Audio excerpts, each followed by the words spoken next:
Today, we're going to go on an epic ride.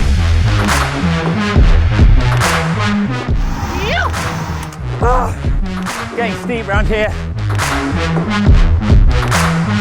Mate, mullet power's going to attack you when we go uphill. You win the uphills, but do you win the downhill?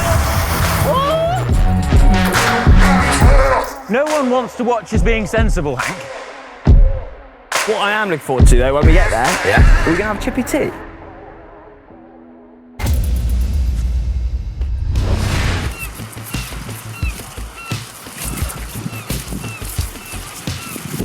We are in Llandudno to start an epic ride. Giant, the world's largest bike manufacturer, got in contact with us and said, hey GCN, can you make a video that demonstrates how the new TCR is a superb, all-round, total race bike? And we had a think, and we thought the best way to demonstrate this was riding the length of Wales. Yes, one country in one day.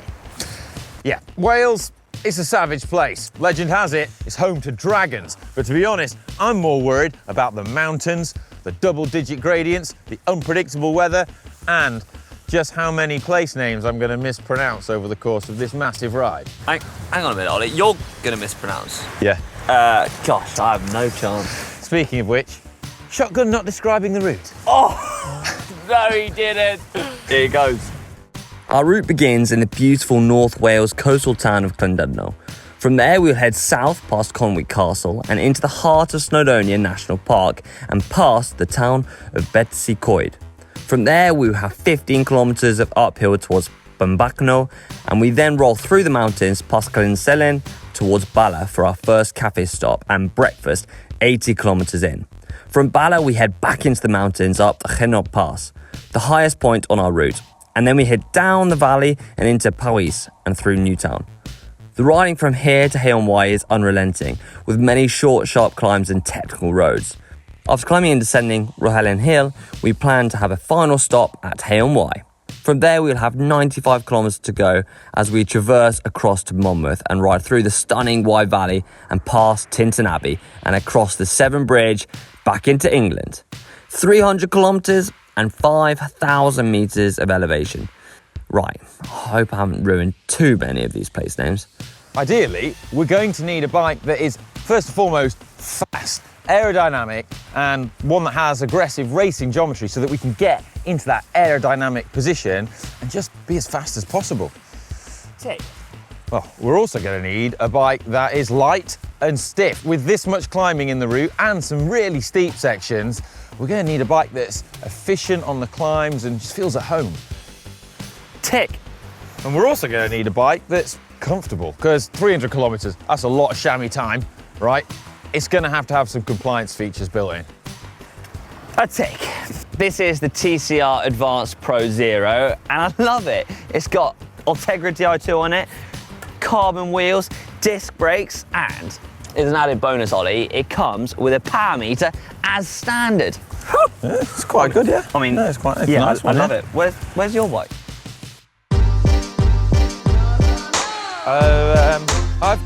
Hold on a minute, Ollie. Why is your bike different to mine? Is it? Well, yeah, it is, isn't it? Pretty much the same, isn't it? Hold on a minute. It's also lighter. Yeah, don't worry about that. 6.8 kilograms with pedals. This is the advanced SL0, top of the range one. How come you get that one? I don't know, I guess Giant just wanted to showcase their range. Ah, great. Yeah. Well, my one has a better colourway. So enough about the bikes. On to Conway. I'll race you. Don't think you pronounced that right. Oh, Anyway. well, yeah.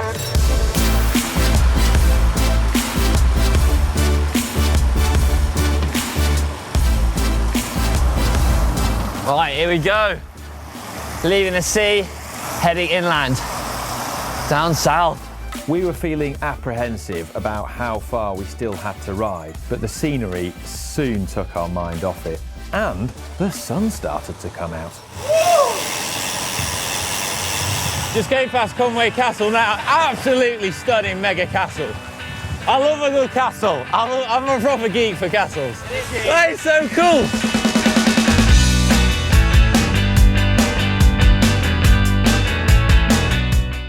So we're coming up to Betsy Coed. Betsy Coed? Yeah. Betsy... Oh, yeah. Betsy Coed. Betsy Coed, that's the one. And we have to kind of keep on the pace. It's not going to be one of those slow, beautiful rides to take in all the sights and stop for loads of coffee stops. Oh no, this is all about getting to the other side, to the Severn Bridge in daylight.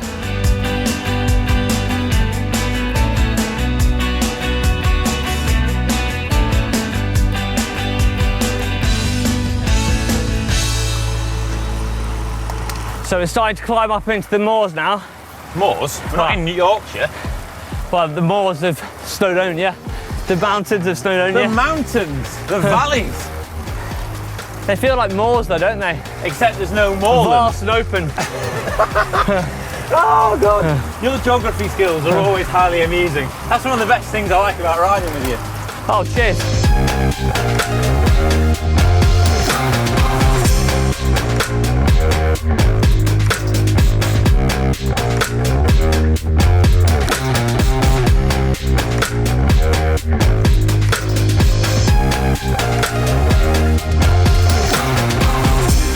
This is a tough climb. Yeah, But first sting the legs, isn't it? You know, we're riding full thoroughbred race bikes, mate, so we've got to do a bit of racing. So I'm thinking a couple of challenges along the way. Right? Oh God. So I get to pick a challenge, Yeah. and I think you get to pick a challenge. Oh, I know what I'm going to pick. So I'm going to say Herwant Pass, murdered the name, out of Bala. Right, that's the Chima copy of our route today, the highest point. Yeah. Long climb. I reckon we have a go up there and see who can get the King of the Mountains points. What, so do a max effort in the middle of a 300k ride? Yes. Fair, I'm up for it. No one wants to watch us being sensible, Hank. Very true, all right. And when can I pick mine? whenever you like. I need to think about it, and then I'll get back to you.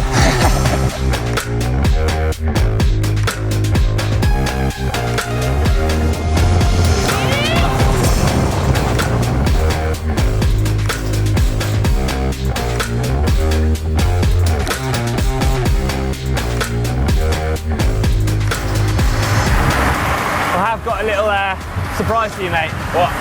Well, the cafe we're going to stop at Yeah? is on the lock. Oh. So hopefully we can have our coffee and enjoy the view. Again, Hank with the amazing geography skills. Locks are in Scotland, mate. It's a lake. Yeah, but it was called Lock Cafe, so I kind of just put two and two together. You know how my words, guys. Guys? Yeah, okay.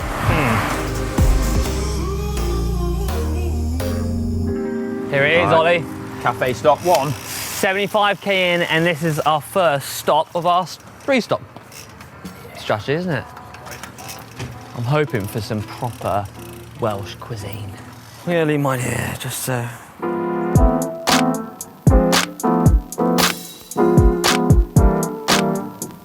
Just indulging in a bit of Barra Brith, local delicacy. It's good ride food, this. We'll get you around that. Get you around. Well, I don't know about 2 slices, mate, but It's got like a whole brick of it. a whole cake will get you around. Oh. Well, we've managed to swing in to a beautiful lake, grab to takeaway coffee. I have to say, it's beautiful here, isn't it? The sun's out. Oh, stunning. But what I really want to know, Ollie, is, well, what the difference is between your bike and mine. Well, mine is the top of the range one, the SL, used by Van Avermaet and the other pros, whereas you're riding the Advanced Pro, which is the sort of tier below that. So there's a few differences. The frame is, a more sophisticated carbon layup in there, a bit more high modulus carbon. It's a bit stiffer, it's a bit lighter. It also has a special paint job on it, this one, something Giant calls thin line paint technology, which is said to save 50 grams on the frame, and gives this nice sort of matte black look over a standard 7-layer paint job. Also, big difference is on mine, you'll see it's got this integrated seat post, something that's been a feature of top-end Giant bikes for a while now, and it uses less material having an integrated seat post. You don't need extra reinforcement and the extra weight of the collar, so it saves weight as well, and is said to make the frame that little bit stiffer as well. So very nice, and then the specs a bit different as well. So SRAM red access on mine, and also these amazing Cadex 42 wheels with carbon aero spokes, low friction hubs. I mean, it's top of the range, seriously bling bike. Yeah. Amazing. It's a nice bike, but it's a bit like, you know, pets and their owners. You go for something that looks like yourself. I mean, you've gone for a stiffer, lighter, more scientific version. I've gone for not so scientific, but yet does the job, and vibrant, with a vibrant colourway. Bit loud and proud. What are you trying to say? Like, well, that I'm... But anyway, they might be a bit different, but they share a lot of the same tech. So the frame tech that's been used to build these bikes is really cool if you're a nerd like me, because it's used lasers and robots, two of my favourite things, right? So they use lasers to cut out 150 of the swatches of carbon rather than machine cutting them, which makes it more accurate, more precise, makes the frame building more consistent. And then the layup of those pieces, they've developed certain sections of the frame is laid up by robots now rather than by hand, which again improves accuracy and consistency, meaning they can get away with using less material because that material is used more efficiently, saves weight in the frame. That's an awful lot of knowledge, Ollie, that I didn't realise you had in your head. But anyway, what I really want to know is, well, what bike looks better to you viewers? Yeah, mine looks the best. It's all about the paint job. I mean, my paint job, do you know what that's called? What? Chameleon Neptune. So even for that, we're going to post it on the GCN app, and we're going to poll it to you guys so you can vote which one looks the best. Thin line paint, that looks the best. Nah. Chameleon Neptune, mate. Chameleon Neptune, loud and proud. Let's go. Right, we have got 230k to go, and we're on our second coffee stop. We need to get a chivvy on, even though I'd love to stare at this vista longer. Right, Ollie, stop thinking about robots, we're off. Ollie, stop thinking about robots. Robots are cool.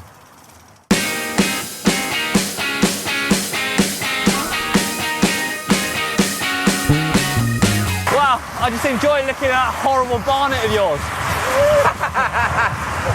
The flying mullet. And the flying bullet. Mate, mullet power's going to attack you when we go up her one.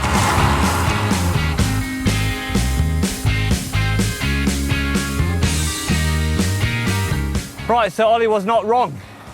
Straight out of the cafe, blooming attacked me. He's using his superior lightweight body and that superior lightweight bike to put some time into me. Right, trying to average over 400 watts for 6 minutes here.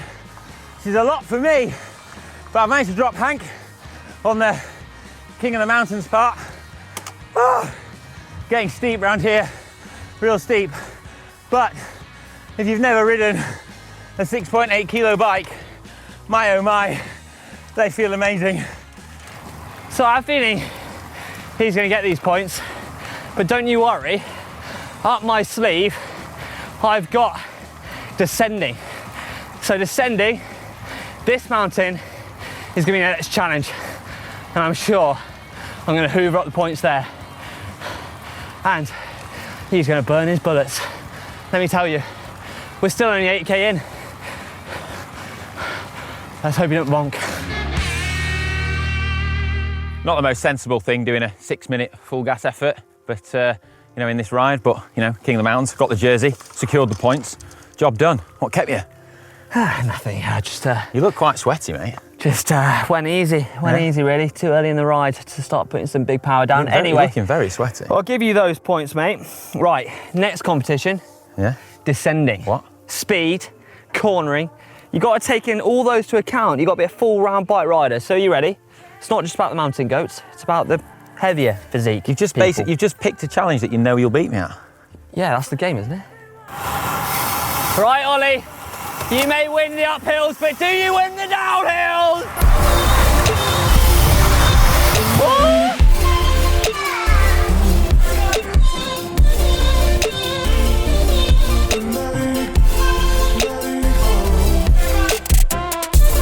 The roadside's got up now, so I'm going to celebrate my descending win. Get in. I mean, to be fair, blooming hope I win the descending. Woo! Where have you been? It made me feel like Ilnur Zakarin going down there, mate.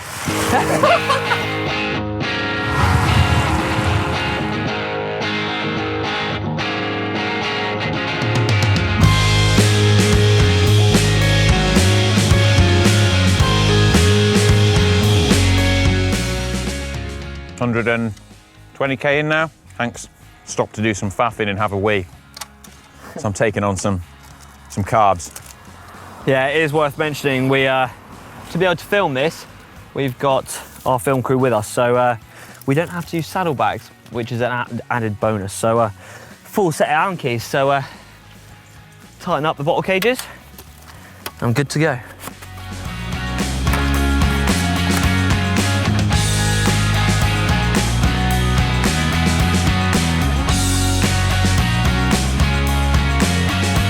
These lanes are so grippy, like they really take your average speed off. We're doing all right though. We're still on 29.5k an hour average, so we've been ticking along nicely, but long way to go. At this point, we've been so lucky with the glorious Welsh weather, we were starting to believe what Manon repeatedly tells us. It's always sunny in Wales.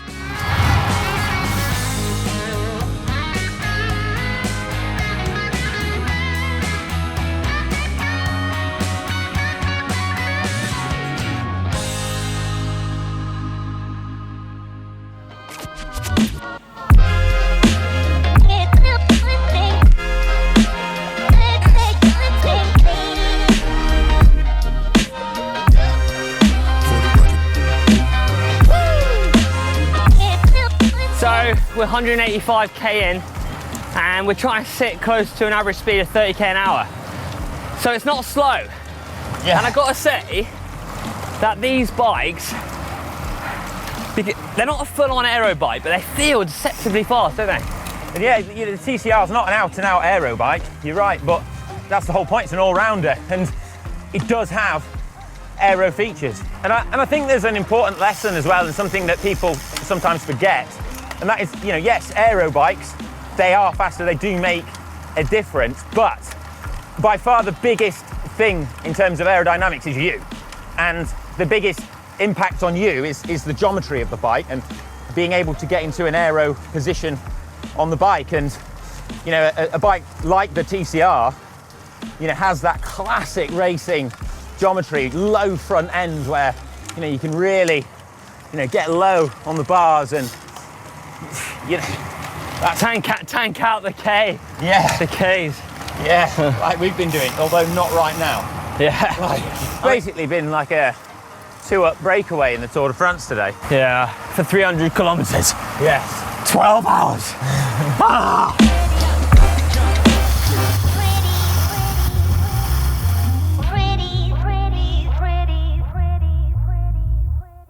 So about 250k to this ride, and oh man, we're both starting to feel quite tired now. But I think there's quite a lot of people who watch this and say, why didn't you use the Giant Defy? Because that's their long-standing kind of endurance platform with loads of comfort built in. And yeah, you could go down that route, but we like to ride hard.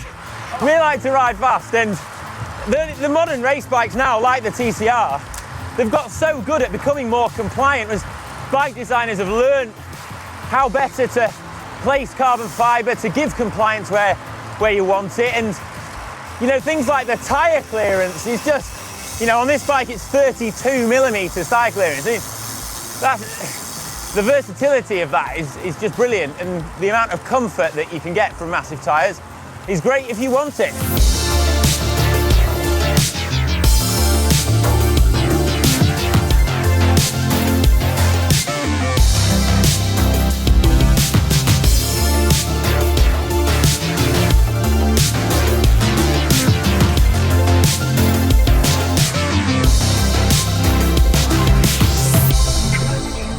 Look at that for an Abbey, mate. Now if you're playing GCN bingo, Tinton Abbey, classic. Big hit. 25k to go, not far now. Both feeling it, but just putting some lights on for a bit of safety just as we roll past Tinton, which is a beautiful, beautiful road. Yeah, it's been quite the ride, but it's 7:15 and we're hoping to get there by 7:30. But yeah, I don't think we're going to make it for 7:30. So lights are on. Dare to dream, Hank. I know, well, yeah, exactly. But what I am looking forward to, though, when we get there, are we going to have chippy tea? I like that you're now into chippy teas. Well, we've got to have a chippy tea, don't we? Well, we're going to finish near a pub, so I'm thinking pint. Oh!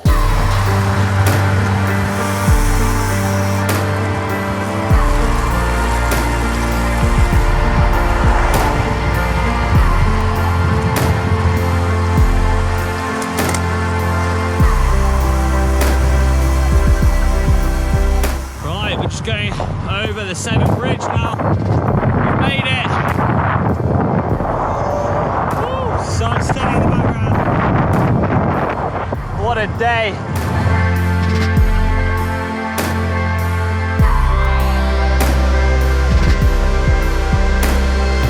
Oh, mate, what a day. I know.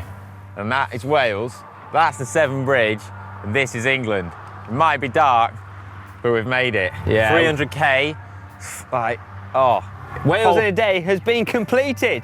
And you can probably tell we're both absolutely battered. Yeah. 13 hours and 50 minutes riding, no, 10 hours and 50 minutes riding time and 13 and a half hours total time. And I think, in my book, We've done well. That's I think pretty we've done good. well. I'm pretty pleased with myself. Oh gosh, mate, we pressed on. Yeah. But I just want to say a massive thank you to Giant for lending these amazing TCRs. I know. Loved it. Shame we've got to give them back, really. Yeah, it's always the worst bit, really, isn't Well, I it? hope you've enjoyed this video. If you have, please give it a thumbs up. We're going to go get a pint now and check out the routes on Komoot.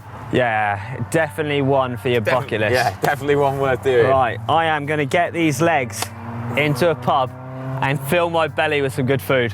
Over and out. How good is that bridge? Looks amazing. Mate, it looks insane, doesn't it? Oh, come on then. Let's get some. Another epic ride done. Yeah, boy! Oh, I'm wrecked. Oh God. Oh, what have you done to me?